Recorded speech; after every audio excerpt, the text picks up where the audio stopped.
دنیاوی بادشاہ جسموں پر حکومت کرتے ہیں اور اولیاء دلوں پر حکمران ہوتے ہیں۔ ان کے کارنامے عظیم ہوتے ہیں۔ قرآن پاک میں ہے بری چیز برے کے لیے ہے اور اچھی چیز اچھے کے لیے۔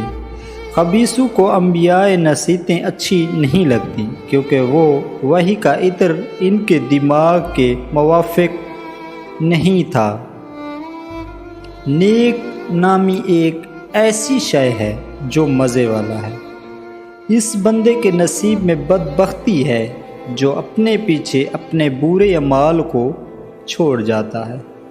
ایسے بندے کی موت سے جان نہیں چھوٹے گی جو اپنے پیچھے ایسا کام چھوڑ جائے جن سے گناہوں میں اضافہ ہوتا رہے۔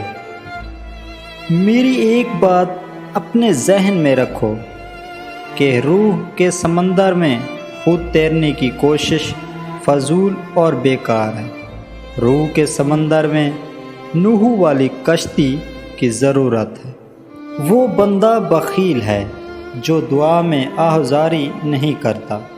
اے اللہ، ہمارا مانگنا بھی تیری مہربانی کی وجہ سے ہے، کیونکہ تیری رحمت نہ ہو ہم رجوع ہی نہیں کر سکتے۔ اے خدا، روح کو وہ مقام دکھا دے جس میں بغیر ذا حرف کے کلام ہوتا ہے، تاکہ روح عالم غیب کے میدان کی جانب سر کے بل جائے۔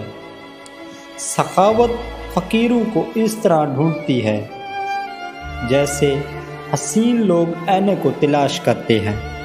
خوبصورت لوگوں کا چہرہ آئینے سے حسین بنتا ہے اور احسان کا چہرہ فقیر کے وجود سے۔